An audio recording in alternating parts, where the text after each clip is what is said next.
Hello everyone, welcome back to my channel. I'm Andrea. It's nice to have you guys here. Today is my annual 1 second every day recap of the previous year. So this is my 1 second every day for 2021. Last year, I think I included this clip in the end of the New Year's Eve vlog. Today, I thought I would just do it as a separate video with a little bit of a rambly, chatty introduction. So for those who don't know, 1 second every day is an app that you can use. I use the free version, so this is absolutely not sponsored. This is either my 4th or my 5th one. I can't remember when exactly I started. I'll have to go back and look. But yeah, I've been doing this for a while now and I really enjoy it. Looking back at 2021, I mean, it was a wild year. I'm gonna do a separate video on my year compass, which is something else that I tend to do every year. So that will be 2 videos from now. The next video after this will actually be my New Year's Day vlog, but I wanted to put out the 1 second every day video before we start the 2022 vlogs because I feel like the 1 second every day video kind of is a good way of wrapping up the previous year's vlogs before we dive into the vlogs of the new year. So this will kind of serve as a end of year roundup recap of all the vlogs, everything you saw, including probably some things that you didn't see in 2021. Before we say goodbye and leave 2021 in the past, we're now looking towards the future and focusing on the present moment. And I feel like that was a big shift that I made in 2021. I started focusing more on being more mindful, being more in the present moment. I reread The Power of Now. That book just helps me so much every time I actually sit down to read it. And then when I stop reading it, I tend to forget a lot of it. I think this year that's going to be different because I'm also reading other books. And I just feel like this year a lot of things finally kind of hit for me. Finally was able to process some things, recognize that, you know, there were some things off in my perspective and my mindset and the way that I approach things. Realizing that my productivity is not a good thing, that I was actually kind of I was deep within toxic productivity. Being productive is great, but beating myself up when I wasn't productive or when I didn't meet goals, that's not what I want to do. And it all kind of came to a head towards the end of the year when I was diagnosed with high blood pressure and just realized that like the blood pressure issues, which are fine now, totally fine now. My blood pressure is perfectly normal at this point. I'm on medication for it. It's been helping a lot. I feel better now than I have in years, basically. Even with the fibromyalgia, like that's still there. That's still an issue, but I'm managing it better than I ever have been. And I think a huge part of that is because I am recognizing and acknowledging my limitations and I'm not fighting against that anymore. I'm not pushing myself to still do stuff despite my limitations. I'm getting better at working around and within my limitations.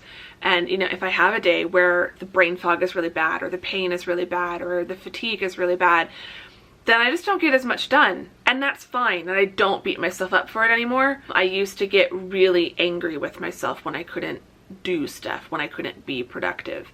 I used to feel like it was a bad day if it wasn't a productive day. And I'm finally realizing how deeply messed up that is.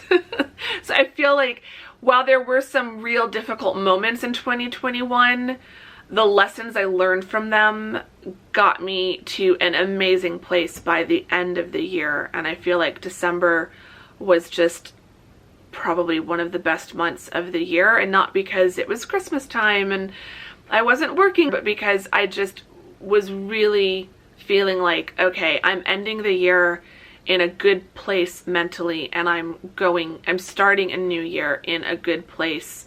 And I feel like I've learned some really valuable lessons from 2021 personally that will help me to have a better 2022 that is going to be more focused on me, because I haven't fixed everything magically. A lot of those issues, a lot of those behaviors, a lot of those toxic behaviors are still there. The toxic patterns are still there. I'm still actively like choosing not to go down those paths. So I'm still on that journey of being more mindful, more present, approaching my life more slowly and more intentionally. Like that is still a journey I am on. And whether you want it to be or not, that's going to be one of the focuses of the channel this year, I think, is just what does it look like when a recovering perfectionist, recovering workaholic slows down? Will she still get things done? Spoiler, I am. But I'm getting things done in a different way, and I'm getting things done in a different timeline. And I'll talk about this more in a self-publishing update video, but it's a huge reason why Across the Pond Book 3 isn't out yet. It should have been out a month ago. Literally a month ago. It's currently January 3rd. That book should have been out by December 3rd. It wasn't. It's not. It's not much closer to being published than it was on December 3rd. I care about that. It's not that I don't care, but I'm not taking it as a personal failure. And I think that's one of the big lessons I learned this year. And I think that's something that I can see when I look through the 1 second every day clips. The beginning of the year, there's a lot of like working at my desk shots, a lot of like aesthetic coffee mug shots, a lot of Scrivener word count clips. And, you know, there are the high points in terms of More Than Fate being released and how exciting that was. And in September, the Bookshelf of Possibilities coming out. The beginning of the year is, you know, working on Zoom and teaching remotely. And then the second part of the year is returning to campus on a regular basis for the first time in a year and a half. And that was a very mixed experience. On the one hand, I was really happy to be back in a classroom. On the other hand, it still didn't feel safe, and it still doesn't feel safe. And I'm very nervous and apprehensive about next week. You know, 2021 had a lot of ups and a lot of downs and a lot of, oh my gosh, I don't know about this kind of moments. It wasn't a walk in the park. It wasn't easy, but there was a lot of growth and a lot of progress, and as my therapist loves to point out, because by the end of the year I would tell her about something that had happened that week and how I kind of reacted, and I'd want to just roll on to the next thing, and she'd like, no, wait, just a little bit. Do you realize like how different your reaction is to this thing than it would have been just 6 months ago? I know I've made a lot of progress mentally, emotionally. There are still things that obviously bother me. I'm feeling just as apprehensive in a way of turning 41 in a couple months as I did about turning 40. There's a lot of ways that I still feel like my life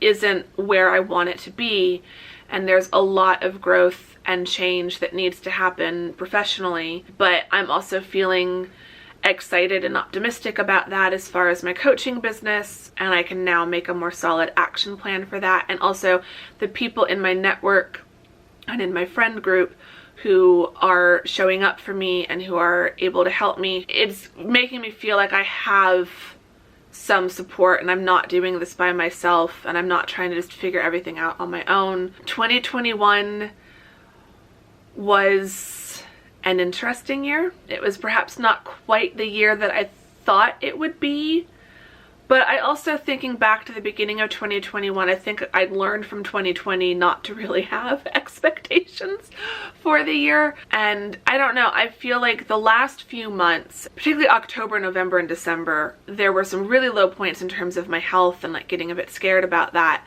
But then the result of some of the changes I made in response to those health issues, I don't want to say I feel like a completely different person, because that's not it, but I do feel like there's just a little bit more joy.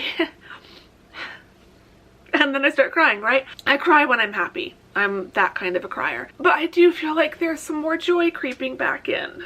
And I feel like towards the end of 2021, I just really hit the brakes. I was still getting work done. You know, I still met all of my requirements from my full-time job.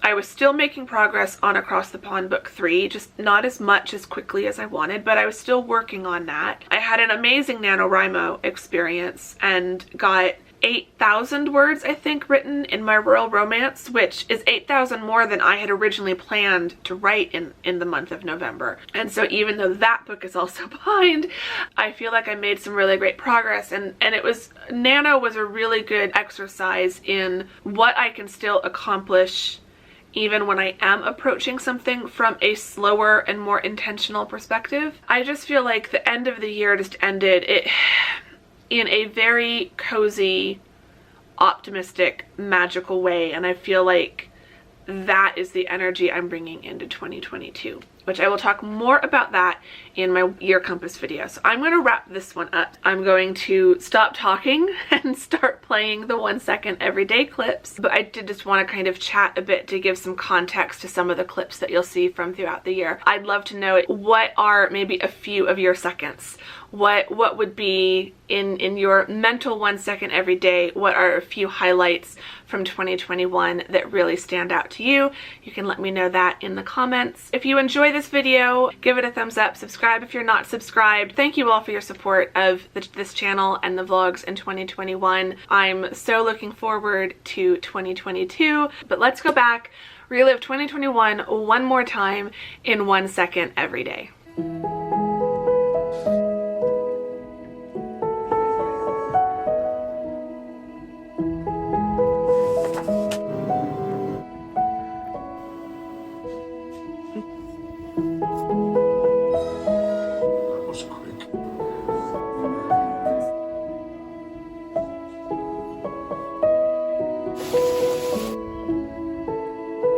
To this. Issue has max.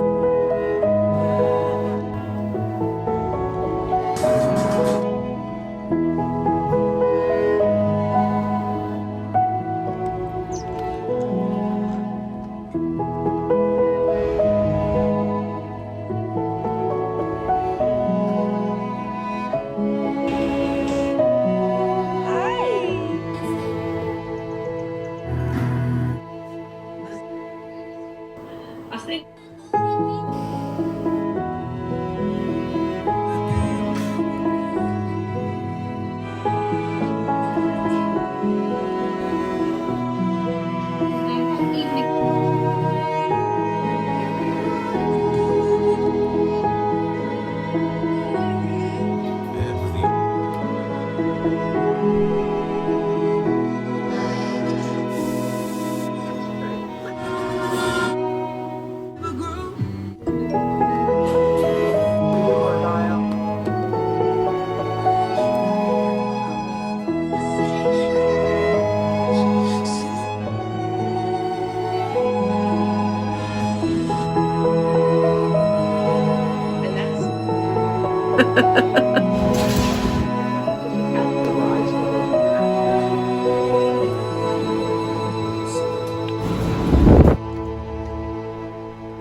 What?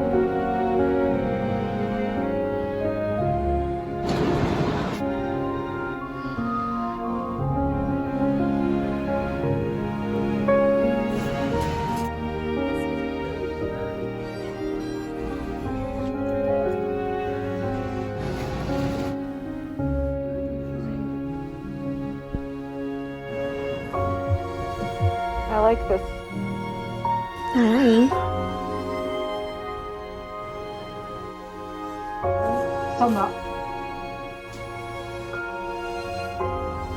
Worst thing you could ever do to me is help.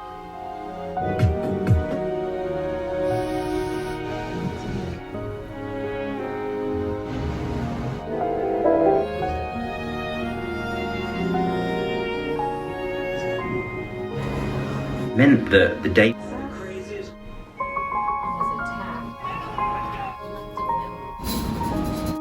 Remember, we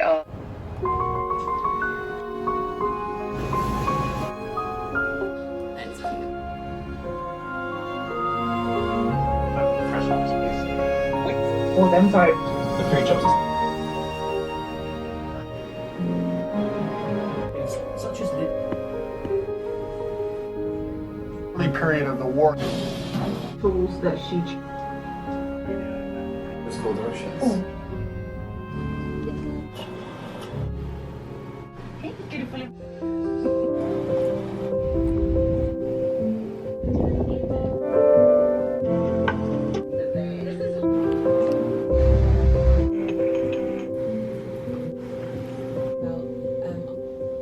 What are you doing?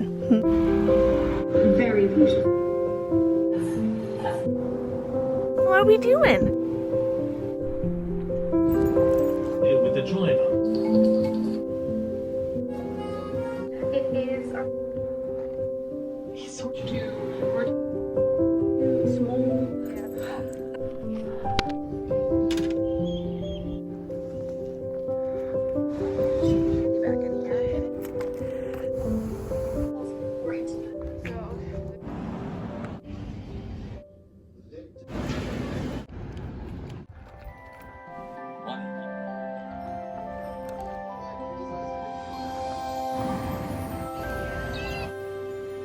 Excited.